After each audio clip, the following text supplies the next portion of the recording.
Notre Dame কিংবা Holy Cross কিংবা Saint Joseph তুমি যেটাই বলো না কেন, সেই কলেজে চান্স পাওয়ার জন্য টোটাল 3টা জিনিস প্রয়োজন। এনডিসিতে পড়া অবস্থায় তুমি ভার্সিটির জন্য বা বুয়েটের জন্য কিভাবে প্রিপারেশন নিলে? তুমি যখন নটরডেম থেকে তুমি যখন ওই অ্যাডমিশন টাইমটাতে সুইচ করো, তোমার কাছে মনে হয় আমি এখন হোম গ্রাউন্ডে খেলতেছি। তোমার নিজে এই মুহূর্তে জানাটা বেশি জরুরি যে তুমি একটা নটরডেমে কিংবা হলিক্রসে কিংবা সেন্ট জোসেফে তুমি আসলে কেন ভর্তি হতে চাও। খালি যদি আমরা বুকিশ নলেজ নিয়ে থাকি, আর যদি খালি আমরা বই পড়ি, আর খালি যদি ফিজিক্সের কনসেপ্ট মুখস্থ করি, তাহলে জীবনটা চলবে না। তোমার দিন দিন তোমার স্কেলটা, পড়াশোনা করার স্কেলটা যতটুকু ছোট হচ্ছে, ঠিক একইভাবে তোমার চিন্তা করার সূক্ষ্মতা তত বেশি বৃদ্ধি পাচ্ছে। তুমি তো সবকিছু ওয়ে জানো যে তুমি পড়াশোনা করলে অনেক ভালো করতে পারবা, কিন্তু সেই ওয়েটাকে চালিয়ে নিয়ে যাওয়ার জন্য তোমার কিন্তু কখনো কখনো একটা ড্রাইভারের প্রয়োজন হয়। আসসালামু আলাইকুম সবাইকে। আমার স্নেহের এসএসসি পরীক্ষার্থী, মানে এসএসসি পরীক্ষা দিয়ে তোমরা যারা কলেজ অ্যাডমিশন বা কলেজের জীবনটা শুরু করতে যাচ্ছ, এই সকল শিক্ষার্থী এবং এই সকল শিক্ষার্থীর অভিভাবক সবার উদ্দেশ্যে বলছি আসসালামু আলাইকুম। আমরা আজকে আমাদের অফিসে আমাদের সাথে যুক্ত হয়েছে ইয়ামিন আবির। ইয়ামিন আবির কেন যুক্ত হয়েছে আমরা একটু পরে বলছি। আগে একটু বলে নেই যে এসএসসি পরীক্ষা দেওয়ার পরে একজন শিক্ষার্থীর যাদের ইচ্ছা থাকে যে ভালো একটা কলেজে ভর্তি হবে, ভালো কলেজ বলতে যে সকল কলেজ থেকে ভার্সিটিতে, মেডিকেলে বা বিশ্ববিদ্যালয়ে চান্স পাওয়ার হার বেশি, কলেজের কো কারিকুলার অ্যাক্টিভিটিস বেশি, কলেজের এনভায়রনমেন্ট ভালো, পিয়ার্স ভালো, এই রেকর্ড যাদের ভালো, আমরা তাদেরকে ভালো কলেজ বলি। সকল কলেজই ভালো, আমি কোনো ধরনের তুলনা করছি না, কিন্তু আজকে আমরা মূলত কথা বলবো নটরডেম কলেজ থেকে পাশ করে বুয়েটে 994তম হয়ে কেমিক্যাল ইঞ্জিনিয়ারিং এ পড়া ইয়ামিন আবিরের কথা। ইয়ামিন আবির আজকে কেন আমার সাথে, এটার কারণ হচ্ছে আমাদের ভবিষ্যৎ প্রজন্ম যারা আমাদের সাথে কলেজ অ্যাডমিশন প্রোগ্রামগুলোতে যুক্ত হবে, তারা যেন বোঝে যে কলেজ অ্যাডমিশন প্লাস কলেজের ভর্তি দুইটার মধ্যে আসলে কোন জায়গাটা আমি এমফাসাইজ করতেছি। অনেকে বলে স্যার কলেজ ভর্তির জন্য কি কলেজে কোনো কোচিং করার দরকার আছে? আমি বলবো না, দরকার নাই। কিন্তু আবিরও আমার অ্যাডমিশন ব্যাচে ছিল এবং আমার সাথে আরো অনেকেই অ্যাডমিশন ব্যাচে ছিল। এখন আবির বলবে কি হচ্ছে না হচ্ছে সমস্ত কিছু। তো আবিরের সাথে একটু আলাপ করে নিই। কেমন আছো আবির? আলহামদুলিল্লাহ ভাইয়া, যথেষ্ট ভালো আছি। আলহামদুলিল্লাহ। সো তোমার ইন্টারভিউতে আমি বলে দিলাম। সো আমি একটু চাই যে তুমি মানে সবাইকে জানাও যে তুমি আসলে কি, তুমি এখন কি করছো, তোমার ব্যাপারে ছোট্ট একটা ডিটেল। আচ্ছা, আসসালামু আলাইকুম সবাইকে। আমি হচ্ছি মোহাম্মদ ইয়ামিন আবির। পড়াশোনা করছি বর্তমানে বুয়েটের কেমিক্যাল ইঞ্জিনিয়ারিং ডিপার্টমেন্টে। আমার স্কুল ছিল জামালপুর জেলা স্কুল। আমার ছোটবেলা থেকে বেড়ে ওঠা জামালপুরে। এরপর ঢাকায় যখন প্রথম ঢাকায় হচ্ছে কলেজের জন্য আর কি আসা, নটরডেম কলেজের জন্য। পরবর্তীতে নটরডেম কলেজ থেকে পড়াশোনা শেষ করে এরপর হচ্ছে বুয়েটে পড়াশোনা করছি বর্তমানে। তো এই ছিল আর কি আমার ছোট্ট জীবনের এখন পর্যন্ত ছোট্ট পরিচিতি। ফাইন।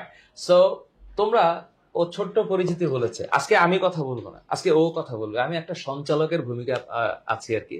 তোমরা যারা এর আগে আমার বিভিন্ন স্টুডেন্ট যারা হচ্ছে বুয়েট থেকে, নটরডেম থেকে বুয়েটে চান্স পেয়েছে, হলিক্রস থেকে বুয়েটে চান্স পেয়েছে বা মেডিকেলে চান্স পেয়েছে, এদের গল্প আমি বলেছি। আজকে আমরা ইয়ামিন আবিরের গল্প শুনবো। তার আগে একটু বলে নিই, আগে একটু আমার কিছু কথা আছে, দুই একটা লাইনে বলে নিই। আমাদের যে নটরডেম, হলিক্রস এবং সেন্ট জোসেফের কলেজ অ্যাডমিশন ব্যাচটা আছে, এই ব্যাচে আমরা আসলে কি পড়াই বা কি পড়ানো উচিত, আমরা মনে করি এসএসসি লেভেলে বা এই স্তরে যেই মানে জ্ঞানটা আছে, এটা যদি কোনো স্টুডেন্ট প্রপারলি তার বেসিক ক্লিয়ার করে, তার জন্য আসলে অ্যাডমিশন কোচিং না করলেও চলবে। কিন্তু কেউ যদি মনে করে যে না, আমি আসলে একটা গাইডেন্স দরকার, আমার আরেকটু বেসিক ভালো করা দরকার, ইন্টারমিডিয়েটের লেখাপড়ার সাথে এসএসসির কানেকশনসটা কোন জায়গায় ওইটা আমার বোঝা দরকার, আমি বলবো তাদের জন্য এফটির সেরা কলেজ ভর্তি programme would be the best choice. এটা হচ্ছে আমার কথা।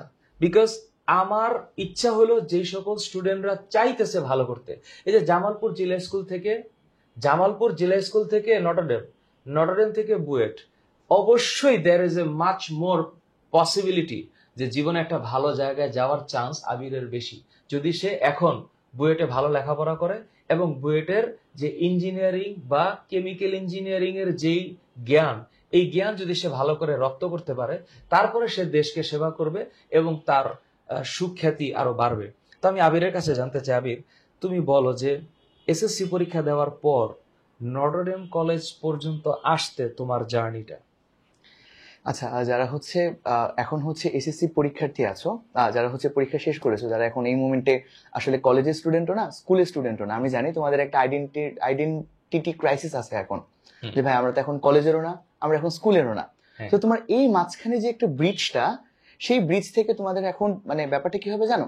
স্কুল কলেজে থাকার সময়, স্কুলে থাকার সময় স্পেশালি তোমাদের হচ্ছে প্রত্যেকের একটা নিজস্ব আইডেন্টিটি ছিল। তোমরা বেশিরভাগই যারা হয়তো ভিডিও দেখছো, কোনো না কোনো স্কুলের ফার্স্ট বয়, কোনো না কোনো স্কুলের সেকেন্ড বয়, বাট স্কুলের ফার্স্ট বয় হও আর স্কুলের লাস্ট বয় হও না কেন, এই মোমেন্টে তুমি ঠিক সেই ক্রাইসিসের মধ্যে আছো যে আমি এখন আসলে কোন কলেজে যাব, কোন কলেজটা আমার জন্য ভালো, বা আমার কলেজের প্রিপারেশনটা এখন কি হওয়া উচিত। তো আমিও ঠিক একইভাবে আমার এই ক্রাইসিসে আমি ছিলাম।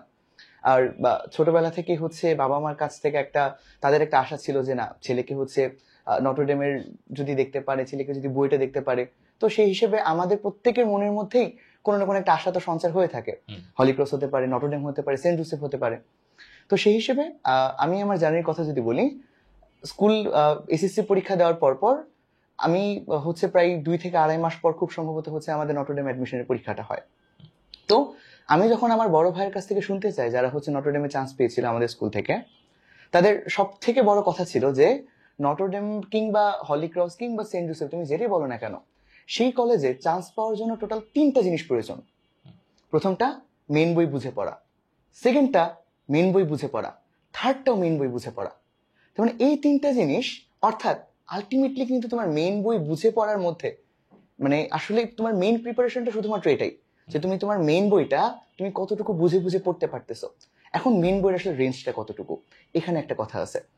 আমরা যেমন এমনিতে এসএসসিতে মেইন বইটাকে কিছুটা শুধুমাত্র পাঠ্যসূচির মধ্যে ধরে নিই, যা আমার যতটুকু হচ্ছে বই রিডিং ছিল, এটাই হচ্ছে আমার মেইন বইয়ের পাঠটুকু। কিন্তু নটরডেমের ক্ষেত্রে তোমরা যারা হচ্ছে নটরডেমে যখন পড়বা, তোমরা একটা জিনিস দেখতে পারবা যে নটরডেমে অনুশীলনীর প্রশ্নগুলা কিংবা বইয়ের প্রত্যেকটা লাইন, এমনকি প্রত্যেকটা পার্ট যেগুলো হয়তো তুমি ইগনোর করে যাচ্ছ, সেই পার্টগুলো সব থেকে বেশি জরুরি। তোমরা কিন্তু, আমি জানি যে তোমাদের অনুশীলনী সলভ করার খুব একটা, স্পেশালি ফিজিক্সের ক্ষেত্রে অনুশীলনীতে অনেক কনসেপচুয়াল সুন্দর সুন্দর প্রশ্ন থাকে, এগুলো আমাদের বাদ দিয়ে যাওয়ার একটা প্রবণতা থাকে। তো তোমার এই মোমেন্টে প্রিপারেশন হওয়া উচিত বইয়ের খুঁটিনাটি থেকে শুরু করে একদম সবকিছু পড়ে যাওয়া। এখন এইটার জন্য যে তোমার আপাতত মানে অন্য কোনো গাইডেন্সের প্রয়োজন হতে পারে, হতেও পারে, নাও হতে পারে, বাট মেইনলি তোমার যে কাজটা সেটা হচ্ছে তোমার বইয়ের প্রত্যেকটা পার্ট, সেটা হচ্ছে বইয়ের একদম পাঠ্যসূচি, এই অধ্যায় থেকে কি জানলাম, বইয়ের এক একটা চিত্র পর্যন্ত তোমার জন্য ইম্পর্টেন্ট। যেমন আমি আমার ছোট্ট একটা ঘটনা শেয়ার করি, যে হয়তো সম্পূর্ণ মনে নেই, আমি চেষ্টা করবো জিনিসটা শেয়ার করার জন্য। এসএসসিতে আমাদের টাইমে নটরডেমে এরকম একটা প্রশ্ন আসছিল যে প্যারাশুটের মধ্যে কোন ধরনের ঘর্ষণ কাজ করে। ঠিক আছে, এখন এই প্রশ্নটা না বইয়ের মধ্যে কোথাও ছিল না, মানে কোথাও ওর আলটিমেটলি উদাহরণের মধ্যে লেখা নাই যে প্যারাশুট যখন উড়ে বা কিংবা হচ্ছে বাতাসে থাকে তখন ওর মধ্যে কোন ঘর্ষণ কাজ করে। এই প্রশ্নটা ছিল বইয়ের একটা চিত্রের মধ্যে, 3য় অধ্যায় বা 4র্থ অধ্যায়ে বইয়ের একটা চিত্রের মধ্যে লেখা ছিল যে প্যারাশুটের মধ্যে আবর্ত ঘর্ষণ কিংবা এরকম কোন একটা ঘর্ষণ কাজ করে।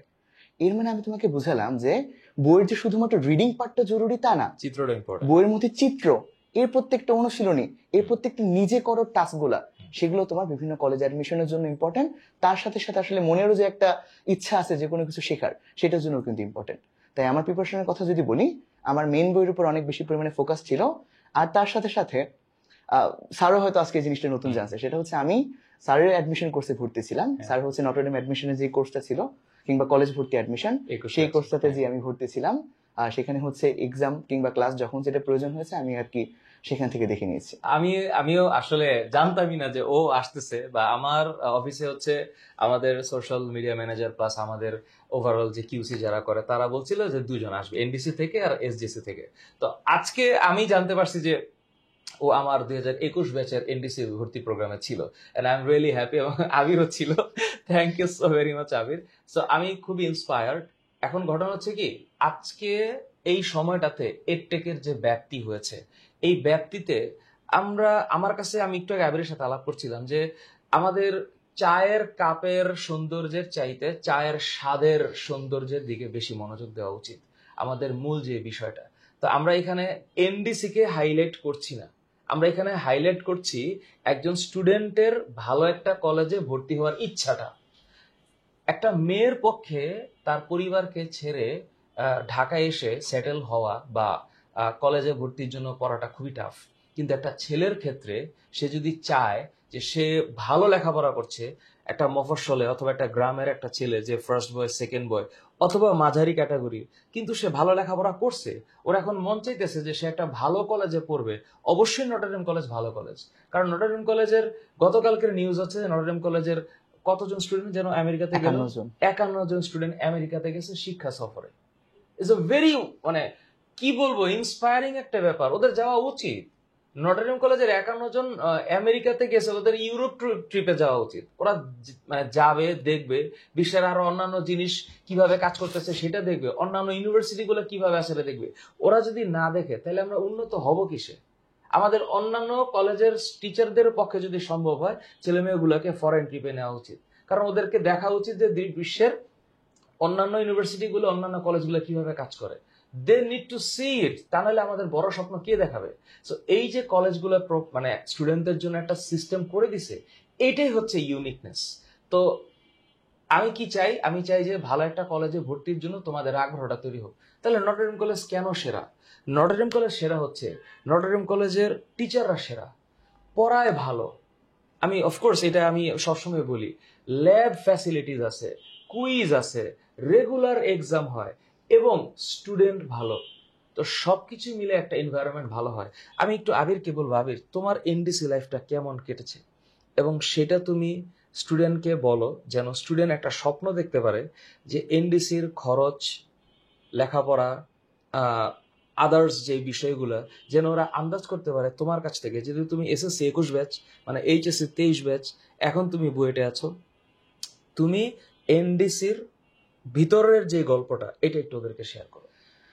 আচ্ছা, একদম শুরুতেই যদি বলি, নটরডেমে যারা যারা পড়ে, মানে বাংলাদেশে তোমাদের এসএসসি স্টুডেন্ট আছো, তারা মূলত এদেরকে না মোটামুটি দুইটা পোর্শনে ভাগ করা যায়। একটা পোর্শন হচ্ছে ঢাকার ভেতরের স্টুডেন্টরা, আরেকটা পোর্শন হচ্ছে ঢাকার বাইরের স্টুডেন্টরা।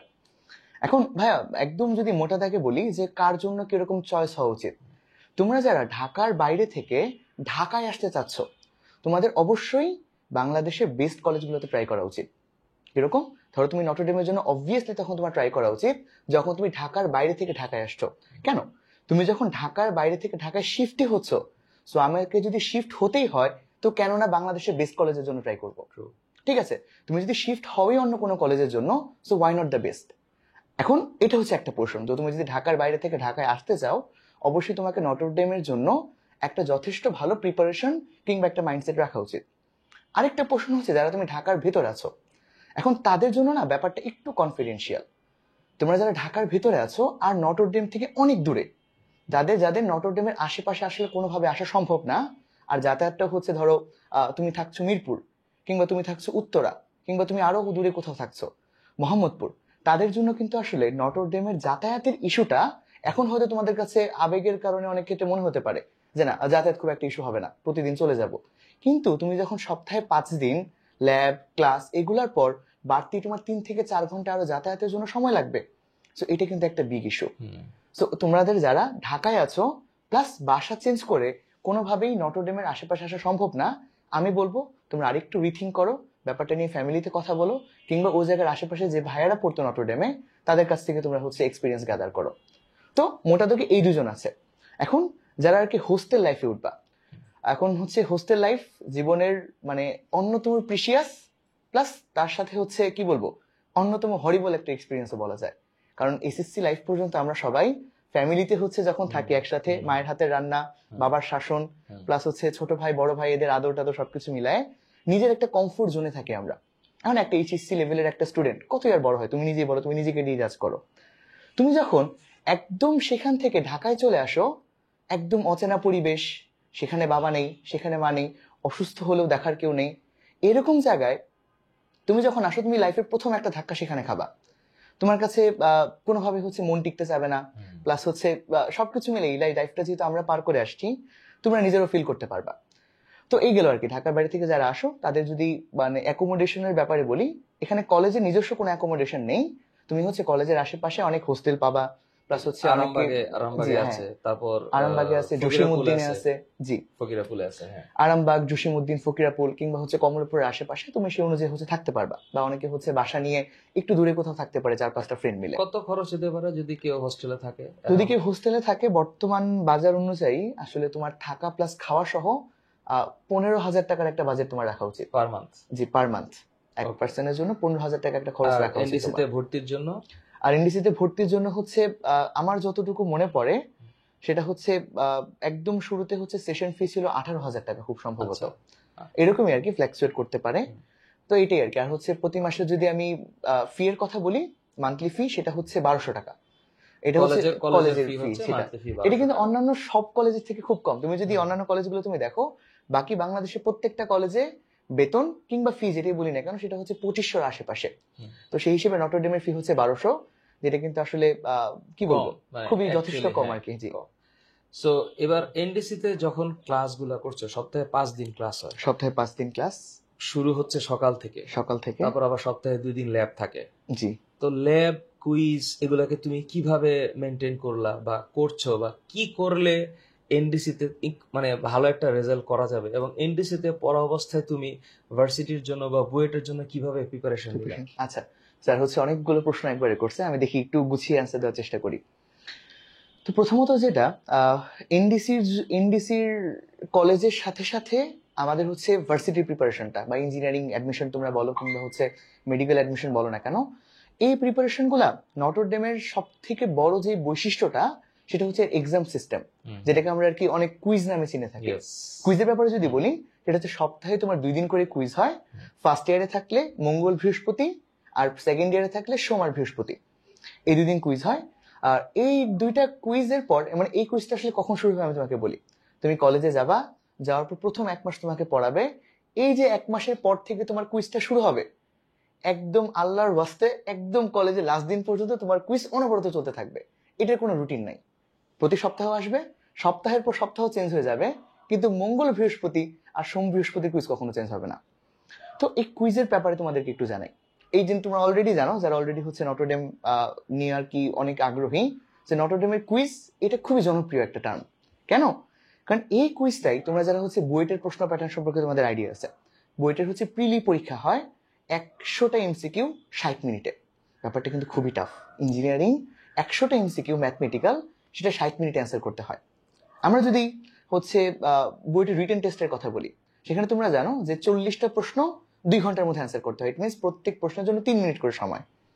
নটরডেম এই অ্যাডমিশন টেস্টের সাথে খুব ভালোভাবে সিনক্রোনাইজ করে তাদের কুইজগুলোকে সেট করে। ঠিক কিরকম, নটরডেমে হচ্ছে 30 মিনিটের এক্সাম হয়, 25 বা 30 মিনিটের, সেটার মধ্যে হচ্ছে 20 মার্কসের পরীক্ষা হয়। মোর ইম্পর্টেন্টলি এখানে তোমার টাইমিংটা কিংবা কোয়েশ্চেন স্ট্যান্ডার্ডটা এমনভাবে সেট করা যেটা অ্যাডমিশন টেস্টের সাথে অনেক বেশি মিলে যায়। যেমন আমি যদি ম্যাথের কথা বলি, তুমি যখন ম্যাথের ইন্টিগ্রেশন বা ডিফারেন্সিয়েশন কুইজ দিবা, তোমরা দেখবা 10 মিনিটে, মানে কি বলতেছি, 10টা প্রশ্ন 30 মিনিটে অ্যান্সার করতে হয়। অর্থাৎ এখানেও কিন্তু সেম একই প্যাটার্ন, প্রত্যেক প্রশ্ন 3 মিনিট। জি, ব্যাপারটা তো এমনিতেই খুব টাফ। কোশ্চেন কোয়ালিটি নটরডেমের ব্যাপারে কোনো রকম এটাতে হচ্ছে হেসিটেশনের কম্প্রোমাইজ করার সুযোগ নাই। তার সাথে সাথে কোশ্চেনের টাইমিংটাও একদম হুবহু হচ্ছে তোমার অ্যাডমিশন টেস্টের অনুরূপ। সো এতে সুবিধাটা কি হয়, অ্যাডমিশন টেস্টটা, ওই যে আমরা হচ্ছে যারা ফুটবল খেলা দেখো তোমরা, হোম গ্রাউন্ড আর অ্যাওয়ে গ্রাউন্ড অনেক পার্থক্য আছে না? যে কোনো ম্যাচ যখন হোমে খেলা হয় তখন মনে হয় যে না আমি আমার নিজের গ্রাউন্ডে খেলতেছি। ঠিক একই রকম তুমি যখন নটরডেম থেকে তুমি যখন ওই অ্যাডমিশন টাইমটাতে সুইচ করো, তোমার কাছে মনে হয় আমি এখন হোম গ্রাউন্ডে খেলতেছি। যেটা বাকি ছেলেদের জন্য বা বাকি কলেজের স্টুডেন্টদের জন্য অনেক ক্ষেত্রে মনে হতে পারে যে না, জিনিসটা তো আমার জন্য অ্যাওয়ে গ্রাউন্ড, অপরিচিত। বাট তোমার জন্য কিন্তু জিনিসটা পরিচিত। তুমি এই কোয়েশ্চেনগুলাই ফেস করো, তুমি এই কোয়েশ্চেনগুলাই অ্যাডমিশন টেস্টে পাও, এই টাইমিংটাই কিন্তু তুমি অ্যাডমিশন টেস্টে পাও। ক্লিয়ার? তো একটা কথা আমি ছোট্ট করে বলি, যে হচ্ছে আমাদের একটা ভাইয়া এই কথাটা বলতো, ভাইয়া হচ্ছে এখন 4th ইয়ারে আর কি গ্রাজুয়েশন করে বের হয়ে যাচ্ছে। তো ওনার কাছে যখন আমরা কুইজের প্রশ্ন মাঝে মধ্যে নিয়ে যেতাম, স্পেশালি ফিজিক্স কুইজের প্রশ্ন, উনি বলতেছে যে নটরডেমের ফিজিক্স কুইজের সৃজনশীলের ঘ নাম্বার, এটা নটরডেমে থাকলেও পারতাম না, বুয়েটে থাকলেও পারতাম না, এখন বুয়েট থেকে গ্রাজুয়েশন করে যেতেছি তাও পারতেছি না। এতই টাফ প্লাস কনসেপচুয়াল। এই জিনিসটাই আর কি, মানে তুমি যখন এরকম কঠিন প্রশ্নের সাথে হ্যাবিচুয়েট হতে শুরু করো, তখন তুমি পরবর্তীতে মানে জিনিসগুলো তোমার কাছে ইজি লাগা শুরু হবে।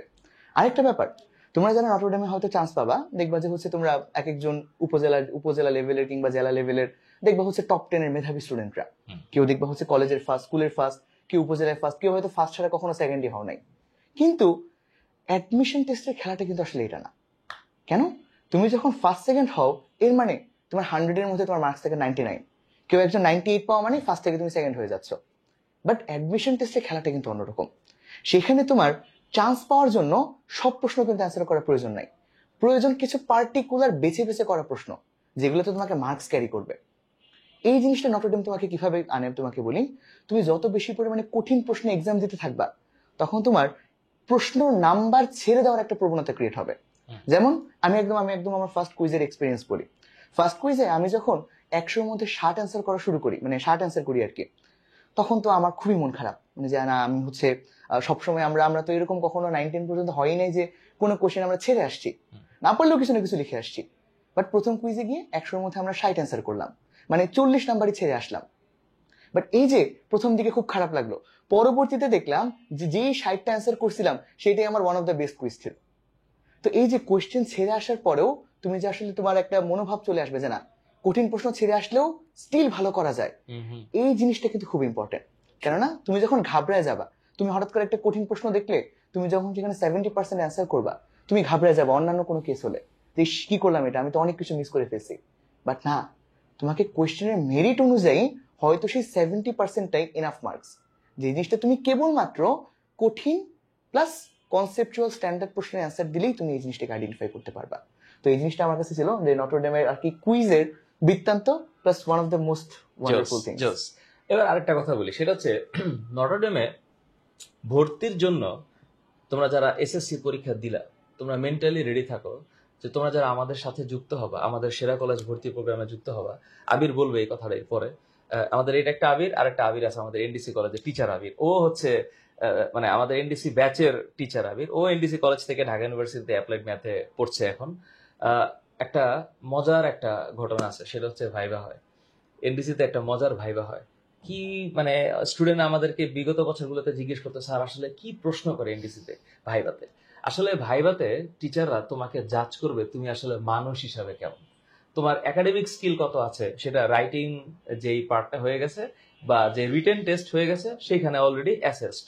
সো ওইটা যেহেতু অ্যাসেসমেন্ট ডান, তো এখন টিচাররা তোমাদেরকে প্রশ্ন করবে যে তুমি আসলে মানুষটা কেমন, তুমি যে জায়গা থেকে উঠে আসছো ওই জায়গাটা কেমন, বা তুমি কেন বা নটরডেম কলেজে ভর্তি হতে চাও, বা নটরডেম তোমাকে কি দিবে বা তুমি নটরডেমকে কি দিবা, এই জাতীয় প্রশ্ন হয়। সো ভাইবা একটা কিন্তু ম্যাটার করে এনডিসিতে। তোমরা যারা অনেকে রিটেনে টিকেছে বিগত বছরগুলোতে দেখা গেছে যে ভাইবাতে গিয়ে টিকে নাই। সো আলটিমেটলি আনন্দটা কখন হয়, যখন রিটেনে পাশ করার পর ভাইবাতে পাশ হবে, আলটিমেটলি ভর্তির যে লিস্টটা দেয় সেখানে যখন তুমি তোমার রোল নাম্বারটা দেখবা, সেটা হচ্ছে আলটিমেটলি তোমার মানে সাকসেসের জায়গা। আবির, তোমার কি এরকম ভাইবা সংক্রান্ত কোনো বিষয় আছে যেটা তুমি ওদেরকে বলতে চাও যেন ওরা মেন্টালি রেডি হইতে পারে? আচ্ছা, আমি যদি আমার ভাইবার এক্সপিরিয়েন্সটা বলি, মানে আমার ভাইবাটা একটু ডিফারেন্ট ছিল। কিভাবে? আমি হচ্ছে স্কুল লেভেল থেকে আমার বিতর্ক, কুইজ এগুলোর সাথে বেশ ভালো একটা পদচারণা ছিল। আমি হচ্ছে এরকম অনেকগুলো সার্টিফিকেট ছিল আমার আর কি। আমি হচ্ছে বিতর্ক করেছিলাম, আমি হচ্ছে বিটিভিতে কুইজ ছিল, বিতর্ক ছিল। তো এখানে আমার বেশ লম্বা একটা বড় একটা ফাইল ছিল সার্টিফিকেটের। তো আমি আমার ভাইবার দিন সেই সার্টিফিকেটটা নিয়ে যাই। নিয়ে যাওয়ার পর তোমরা যারা হচ্ছে অলরেডি এখন পর্যন্ত ভিডিওটা দেখে থাকো আর কি, নাজমুল স্যার আমাদের ভাইবা নিয়েছিল, তোমরা যারা চান্স পাও পরবর্তীতে স্যারকে হয়তো চিনবা। তো স্যার ভাইবা নিয়ে সবার মানে একদম শুরুতেই যখন আমি আমার ফাইলটা নিয়ে যাই, সম্পূর্ণ ফাইল আর কি হচ্ছে আমার সার্টিফিকেট নেওয়া, তখন স্যার ফাইলটা দেখার সাথে সাথেই বলে গিয়ে, রে বাবা এত কিছু কি আনছো। মানে এই কথাটা শুধুমাত্র যে একটা কমপ্লিমেন্ট ছিল তা কিন্তু না। একটা ভাইবা বোর্ডে তুমি অবশ্যই খুব একটা সিরিয়াস একটা মোমেন্টের মধ্যে দিয়ে যাও, তোমার মধ্যে প্রেশার অনেক বেশি থাকে। একটা টিচার যখন তোমাকে ফার্স্ট কথাটাই বলবে, ওরে বাবা এত কিছু কি আনছো, তোমার মধ্যে যতটুকু নার্ভাসনেস থাকার কথা সবটুকু কিন্তু সাথে সাথে কেটে যায়। খুব একটা আপন মানুষের সাথে কথা বলতেছি একদম মানে মানে খুবই, ওনারা কিন্তু আসলে ভয় দেখান না। না, আর ভাইবা জিনিসটা ভয়ের নাও, কিন্তু যারা ফেস করে নাই ওদের কাছে তো ভয় লাগবে, ওদের কাছে ভয় লাগবে একদম। তো এটি হচ্ছে না সব থেকে বড় বিষয়, যে তারা কখনোই তোমাকে বাদ দেওয়ার জন্য ভাইবা নেয় না, তারা তোমাকে ভাইবা নেয় তোমাকে নেওয়ার জন্য। তো তুমি কোনোভাবে ভয় পাবা না। তো আমার হচ্ছে স্যার এটা দেখার পর বলে যে, ও তোমার তো এতগুলা কিছু আছে। বললাম যে জি স্যার, আমি হচ্ছে বিতর্ক করতাম। পরবর্তীতে বলে যে নটরডেমে চান্স পাওয়ার পর তোমার ইচ্ছা কি। আমি বললাম যে স্যার নটরডেমে চান্স পাওয়ার পর আমার ইচ্ছা হচ্ছে নটরডেমের ডিবেটিং টিমের হয়ে হচ্ছে কাজ করা কিংবা হচ্ছে ডিবেট টিমকে প্রতিনিধিত্ব করার। পরে স্যার বললো আচ্ছা ঠিক আছে। এরপর বললো যে তোমার বাড়ি কোথায়? বললাম জামালপুর। বলে যে জামালপুরের মেডিকেল কলেজের নাম কি? আমি পরবর্তীতে বললাম যে জামালপুরের মেডিকেল কলেজের নাম হচ্ছে এটা। পরবর্তীতে আমাকে আর কোনো কিছু জিজ্ঞেস করে নাই। এখন এটা একটা আমার একটু সুবিধাটা আমি কেন বাড়তি পাইলাম, কারণ নটরডেমে কিন্তু ক্লাবিং অ্যাক্টিভিটিস নেই। কিছুক্ষণ পরে হয়তো আমরা এটা নিয়েও কথা বলবো। মানে ক্লাবিং অ্যাক্টিভিটিসটা কিন্তু হচ্ছে খুবই প্রায়র। সো ওরা তুমি কতটুকু মেধাবী বা তুমি কতটুকু আসলে এক্সামে ডেলিভার করতে পারছো এইটার অলরেডি একটা প্রমাণ কিন্তু তুমি তোমার রিটেন এক্সামে দিয়ে আসছো। সো এরপর নটরডেমরা চায় যে তাদের আসলে স্মার্ট কিছু পিপল যারা নটরডেমকে প্রতিনিধিত্ব করতে পারবে। সো এরকমের মধ্যে তোমার যদি ক্লাবিং দিক থেকে যদি তোমার একটা আগে থেকে অভিজ্ঞতা থাকে তো তারা হচ্ছে এটাকে বেশ ভালো লেভেলে গুরুত্ব দেয়। আর যাদের হচ্ছে এরকম ক্লাবিং সার্টিফিকেট ছিল না, এখন তাদেরও কি তাহলে কি খুব একটা সমস্যা হবে? একদমই না। যাদের ক্লাবিং সার্টিফিকেট ছিল না, আমার অনেকগুলো বন্ধু ছিল যাদের কোনো রকম ক্লাবিং সার্টিফিকেট ছিল না, তখন তাদের ক্ষেত্রে ব্যাপারটা কি, তাদের সাথে আরেকটু বেশি কথাবার্তা বলে তারা। কিরকম?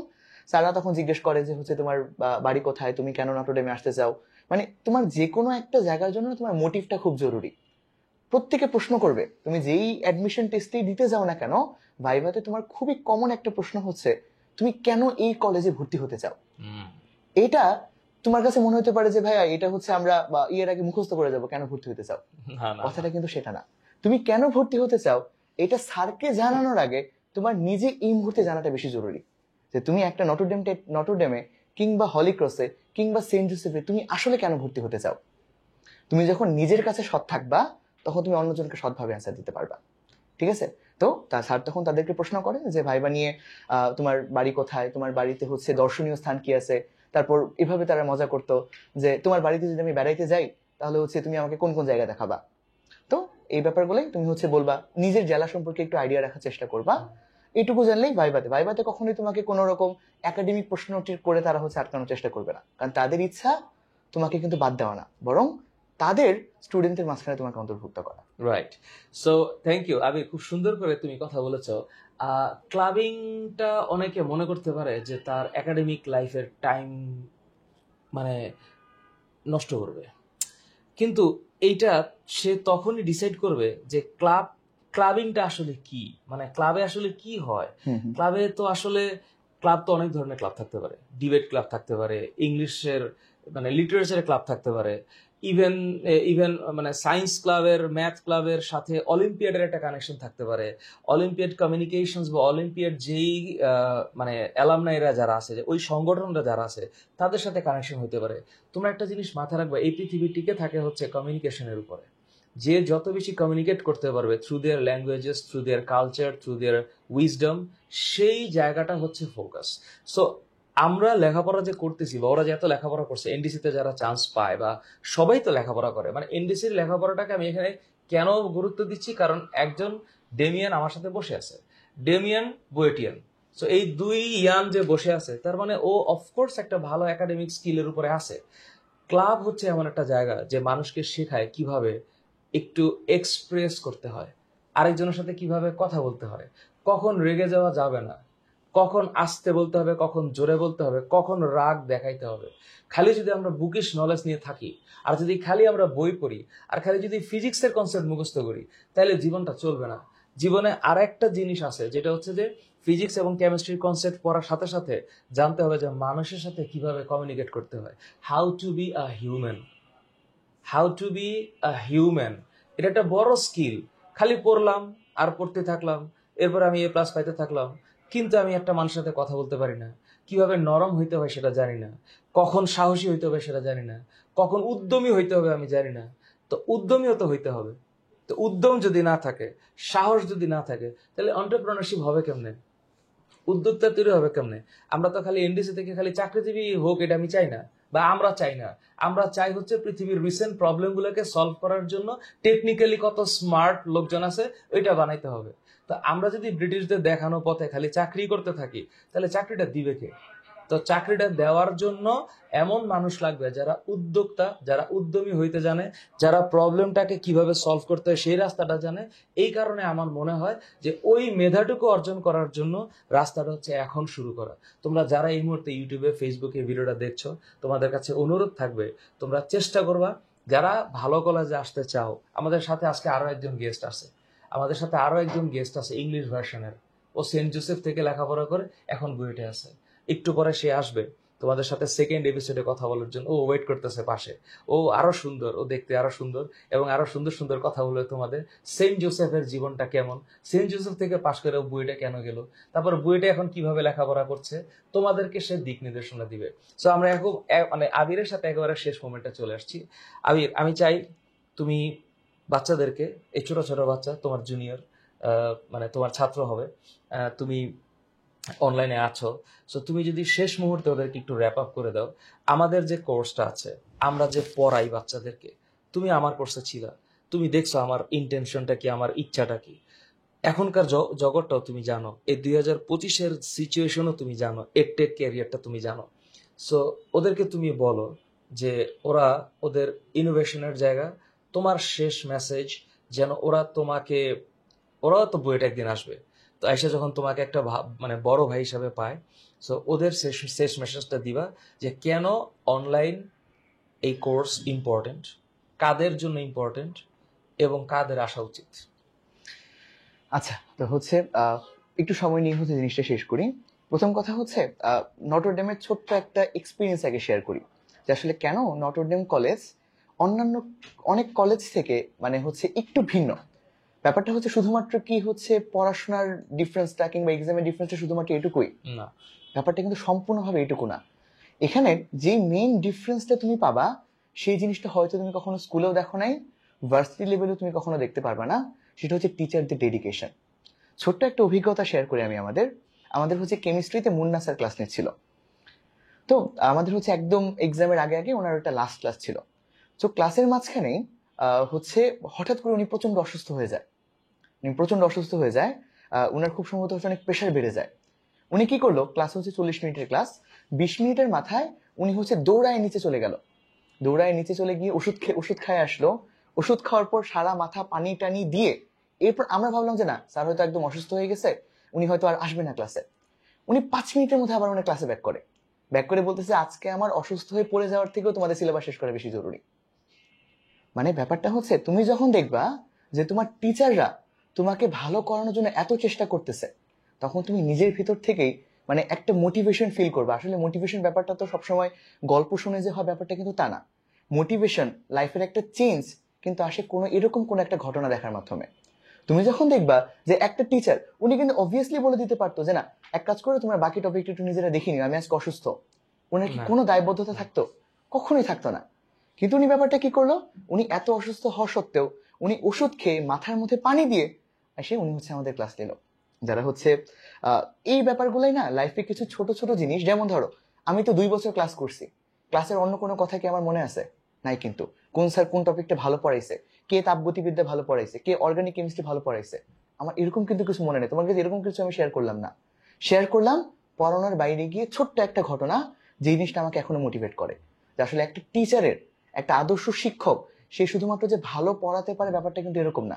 ও কিন্তু তোমার এই টিচারটা কিন্তু তোমার মনের মধ্যে সেই জিনিসটা ক্রিয়েট করে দেয় যে না, আমাকে এখান থেকে ভালো কিছু করতে হবে। তো এটা ছিল একটা নটরডেমের একটা আমার খুবই ভালো একটা এক্সপিরিয়েন্স। আর এরপর যদি বলি যে হচ্ছে ছোট্ট একটা জিনিস, যে স্যার হচ্ছে ক্লাবিং নিয়েও কথাবার্তা বললো। সো ক্লাবিং, ভালো পড়াশোনা, ভালো কলেজ, সবকিছুকে মিক্স করে আমি একটা ছোট্ট কথা বলি। তোমরা অনেকে বলো যে ভাইয়া হচ্ছে আমাদের পড়াশোনা করা খুব একটা কেন জরুরি? এই যে ভাই আমরা হচ্ছে অর্গানিক পড়তেছি, এটা জীবনে কই কাজে লাগবে? ঠিক আছে, আমি তো ভাই ব্যাংকার হবো, আমার তো অর্গানিক কাজে লাগবে না, আমার তো ভাই ক্যালকুলাস কাজে লাগবে না। আসলে এই জিনিসগুলো কোথায় কাজে লাগে জানো? তোমরা ক্লাস 4, 5, 6, 7 পর্যন্ত কি পড়াশোনা করছো? মিটার। ক্লাস 9, 10 আসার পর সেন্টিমিটার। তুমি যখন এরপর আরেকটু ক্লাস বড় হবা, ক্লাস 11, 12-এ তুমি পড়াশোনা করবে মাইক্রোমিটার নিয়ে, এরপর ন্যানোমিটার। তার মানে তোমার দিন দিন তোমার স্কেলটা, পড়াশোনা করার স্কেলটা যতটুকু ছোট হচ্ছে, ঠিক একইভাবে তোমার চিন্তা করার সূক্ষ্মতা তত বেশি বৃদ্ধি পাচ্ছে। একটা জানা মানুষ আর একটা অজানা মানুষের মধ্যে পার্থক্যটা কোথায়? তারা যখন একটা ডিসিশন নেয় যে কেবলমাত্র মিটার পর্যন্ত সীমাবদ্ধ, তার চিন্তা ভাবনাগুলো না এরকম ব্রড হয়, সে তখন ব্রড ভাবে চিন্তা করে। ও এর মাঝখানে অনেক সূক্ষ্ম সূক্ষ্ম উপায় বা সূক্ষ্ম সূক্ষ্ম সম্ভাবনাগুলোকে মিস করে যায়। বাট তুমি দিন বাই দিন যত বেশি পরিমাণে তোমার মেজারমেন্ট গুলো সূক্ষ্ম হচ্ছে, ফিজিক্সের মেজারমেন্ট তোমার যত সূক্ষ্ম হচ্ছে, তোমার চিন্তা ভাবনাগুলো অটোমেটিক্যালি ততটা সূক্ষ্ম হয়ে যাচ্ছে। তোমার ক্যালকুলাস, এইটা তোমাকে চাকরি ক্ষেত্রে লাগবে না যে ক্যালকুলাসের একটা ম্যাথ করো, ঠিক আছে, কিন্তু ক্যালকুলাসটা তোমার কোথায় কাজে লাগবে? তোমরা ক্যালকুলাসে কি করি, একটা বড় জিনিসকে ভাঙতে ভাঙতে ভাঙতে ভাঙতে ছোট করে ফেলি। ঠিক একইভাবে একটা ডিসিশনকে, একটা প্রোগ্রামকে, একটা কাজকে, টাস্ককে আমরা যখন আমি ভাঙতে ভাঙতে ভাঙতে ভাঙতে ছোট করে ফেলি, তখন সেখানে ভুল হওয়ার সম্ভাবনা যেমন কম হয়, আমাদের চিন্তা ভাবনাগুলো তত সূক্ষ্ম হয়। তো এই গেল। আর একদম সবশেষ হচ্ছে প্রিপারেশন রিলেটেড। আর হচ্ছে তোমরা জানো যে ফাহাদ টিউটোরিয়াল থেকে হচ্ছে তোমাদের জন্যই একটা কোর্স আসছে, সেটার ব্যাপারে যদি একটু বলি। এখন তোমরা বলতে পারো যে ভাই আসলে কোচিং এ পড়াশোনা করা কিংবা আসলে এই বিষয়গুলো কতটা জরুরি। আমি বলবো তুমি যদি নিজে পড়াশোনা করতে পারো ভাই, জীবনে কোনো কিছু জরুরি না। রাইট। তুমি এটা শুধুমাত্র কি এসএসসি এর জন্য? একদমই না। কেবলমাত্র এইচএসসি এর জন্য? তাও না। ভার্সিটির জন্য? সেটাও না। তুমি নিজে পড়াশোনা করতে পারলে, সেলফ স্টাডি করতে পারলে, সেখানে তোমার আর কোনো কিছুর প্রয়োজন নাই। তুমি নিজে অনেকগুলো ফ্রি ক্লাসেস তুমি দেখে দেখে করো, তোমার বই তো তোমার অলরেডি পড়া, তুমি যেহেতু এসএসসি পরীক্ষা দিয়ে আসছো, সো সেই বইয়ের উপর দক্ষতা অর্জন করাও কিন্তু আসলে তোমার জন্য খুব একটা কঠিন বিষয় না। কিন্তু তুমি আমাকে বলো যে আসলে কতজন নিজের উপর দায়িত্ব নিয়ে সে পড়াশোনাগুলো করতে পারে? ডিফিকাল্টিজ অবশ্যই তোমার হতে পারে যে হ্যাঁ তুমি এই জিনিসটা ওয়েটা জানো, তুমি তো সবকিছু ওয়ে জানো যে তুমি পড়াশোনা করলে অনেক ভালো করতে পারবা, কিন্তু সেই ওয়েটাকে চালিয়ে নিয়ে যাওয়ার জন্য তোমার কিন্তু কখনো কখনো একটা ড্রাইভারের প্রয়োজন হয়। তো এখানে তুমি যদি মনে হয় যে না, তুমি নিজের উপর যদি যথেষ্ট কনফিডেন্ট না থাকো যে না আমি হয়তো বা একা একা করলে, আমি একা একা যদি যাই সেক্ষেত্রে আমি হয়তো রাস্তার খেয়ে হারিয়ে ফেলতে পারি, বা হঠাৎ করে যদি আমি দুইটা রাস্তা দেখি কোন রাস্তায় যাবো আমি হয়তো বুঝে না উঠতে পারি, তাদের জন্য। প্লাস হচ্ছে যারা যারা হচ্ছে কিছুটা গ্যাপ থেকে গেছে, এখন সবারই যে এসএসসি লেভেলে প্রপার প্রিপারেশন নিয়ে তোমরা এসএসসি দিয়েছো ব্যাপারটা এরকম না। অনেকের অর্গানিকে গ্যাপ ছিল, অনেকে হয়তো বা ফিজিক্সের কোন একটা টপিকে গ্যাপ ছিল। তো সেই গ্যাপগুলো পূরণ করার জন্য, আর যারা রাস্তায় খেয়ে হারিয়ে ফেলার একটা ভয় আছে, তারা কিন্তু তোমরা অবশ্যই কোনো না কোনো একটা ড্রাইভারের সাথে তুমি যেতে পারো। তো ড্রাইভারটা যে কেউ হতে পারে, তুমি হয়তো তুমি অথবা অন্য কেউ যারা অলরেডি এই রাস্তাটা পার করে আসছে। তো তাদের জন্য অবশ্যই তোমরা হচ্ছে, আমি নিজের অভিজ্ঞতাটাও শেয়ার করলাম যে আমারও তো এসএসসি বইটা মোটামুটি কভার করা ছিল। তাহলে আমার ফাহাদ স্যারের কোর্সটা কোথায় কাজে লেগেছে, সেটা হচ্ছে আমি জানতাম না কোয়েশ্চেন প্যাটার্ন, আমি জানতাম না কিভাবে এক্সাম দিতে হয়, কিংবা আমি জানতাম না যে আসলে ওই জায়গার এক্সপিরিয়েন্সটা কেমন, পরিবেশটা কেমন। তো সেই পরিবেশগুলা আসলে দিন বাই দিন তোমাকে মোটিভেট করবে, যেমন ঠিক একইভাবে তুমি ধারণাও পাবা তোমাকে কতটুকু পড়তে হবে, কি পড়তে হবে, আর মেইন কথা কতটুকু বাদ দিয়ে পড়তে হবে। তো এই ছিল আমার পক্ষ থেকে শেষ কথা। তোমাদের সবাইকে অনেক অনেক শুভকামনা। ইনশাল্লাহ হচ্ছে তোমরা যখন নটরডেমে চান্স পাবা, হঠাৎ করে রাস্তায় কোনো একদিন দেখা হয়ে গেলে তোমরা বলবা যে ইয়ামিন ভাইয়া আমি আপনার ভিডিওটা দেখছিলাম। তো এইটাই আর কি সব থেকে বড় পাওয়া। ধন্যবাদ আমার পক্ষ থেকে সবাইকে। Thank you Yamin, it's a very good narrative and pointed discussion. আমি এখন বলতে চাই শেষ এক লাইন, তোমরা যারা আবিরের কথা অনুসারে বা ইয়ামিন আবিরের কথা অনুসারে self reliant, you guys are free, but অভিভাবক আপনারা যারা দেখছেন, এই ছেলে মেয়েগুলা যারা ভালো করছে, ভবিষ্যৎ প্রজন্মটাকে ঠিক রাখার জন্য একটা গাইডলাইনের দরকার আছে। সো এই ভিডিওর নিচে আমাদের কোর্সের ডিটেইল আছে। If you actually want, you can purchase, you can admit. If you don't. If you are really enough capable about your own merits and your elegance, no problem, কোনো সমস্যা নাই। তবে আমরা একটা গাইড দিতে পারছি। 2021 সাল থেকে শুরু হয়েছে আমাদের এই জার্নি, আজকে 2025-এ এসে আমরা 4th ইয়ারে আমরা আছি আমাদের এই অ্যাডমিশন প্রোগ্রামে। So thank you so very much Abir, তোমার সাথে কথা বলে অনেক ভালো লাগলো। দর্শক আপনারা যারা দেখেছেন, স্টুডেন্ট তোমরা যারা দেখেছো, অভিভাবক আপনারা যারা দেখেছেন, ইয়ামিন আবিরের জন্য দোয়া করবেন, ও যেন দেশের জন্য একটা ভালো কেমিক্যাল ইঞ্জিনিয়ার হতে পারে এবং আমাদের দেশকে সার্ভ করতে পারে। এবং নটরডেম কলেজ তোমরা যারা ভর্তি হবে, অপেক্ষা করছি নটরডেম কলেজ তোমাদের জন্য, আমরা আছি তোমাদের পাশে। দেখা হবে পরের কোন এপিসোডে। আল্লাহ হাফেজ।